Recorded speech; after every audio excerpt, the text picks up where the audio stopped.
لبنان کا سب سے مالدار آدمی ایمل البستانی تھا۔ اس نے اپنے لیے بیروت کے ساحل پر ایک خوبصورت علاقے میں قبر بنوائی کہ مرنے کے بعد مجھے اس میں دفن کیا جائے۔ اس کے پاس اپنا ذاتی جہاز تھا۔ ایک دفعہ وہ اس میں سوار سمندر کے اوپر اڑ رہا تھا کہ جہاز میں دھماکہ ہوا اور وہ جہاز سمیت سمندر میں ڈوب گیا۔ لاکھوں ڈالر خرچ کرنے کے بعد اس کے جہاز کا پتہ تو چل گیا، لیکن اس کی لاش نہیں ملی جسے اس قبر میں دفن کیا جائے جو اس نے اپنے لیے بنوائی تھی۔ برطانیہ کا ایک بہت ہی مالدار آدمی ایک یہودی روت تشرل تھا۔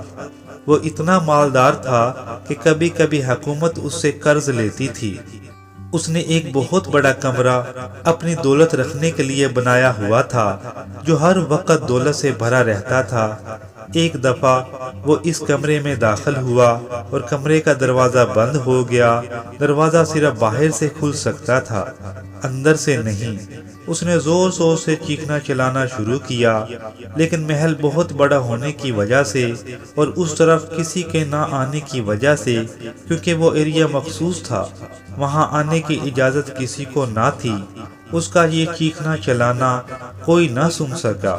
اس کی عادت تھی کہ وہ بغیر کسی کو بتائے کئی ہفتے گھر سے باہر رہتا تھا۔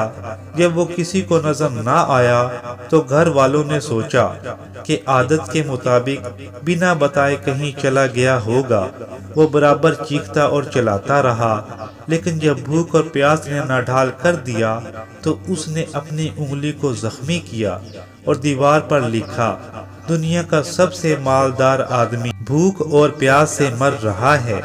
اس کی لاش کئی ہفتوں بعد دریافت ہوئی۔ یہ پیغام ہے ان لوگوں کے لیے جو یہ سمجھتے ہیں کہ مال و دولت ہی ہر مسئلے کا حل ہے۔ دنیا سے جانا ایک بہت بڑا حادثہ ہے، لیکن ہم نہیں جانتے کب اور کیسے جانا ہے۔ انسان سفر پر گھر سے باہر جائے تو لوٹ آتا ہے، لیکن اگر اس دنیا سے چلا جائے تو کبھی نہیں لوٹتا۔ اس لیے وہاں جانے کی تیاری کرو جہاں سے کوئی نہیں لوٹ سکتا۔ ایک آدمی ٹیکسی میں بیٹھا تو اس نے دیکھا کہ ایک ڈرائیور قرآن کی تلاوت کر رہا ہے، تو اس نے پوچھا کہ کیا کوئی مر گیا ہے؟ تو ڈرائیور نے کہا کہ ہاں، ہمارے دل مر گئے ہیں۔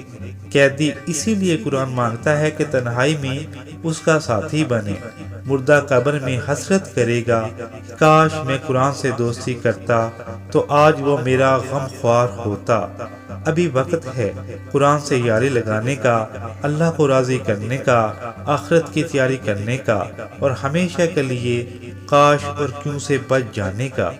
آئیے قرآن سے دوستی کریں، اللہ کے حبیب کے طریقوں پر عمل کریں تاکہ اللہ کو راضی کر سکیں۔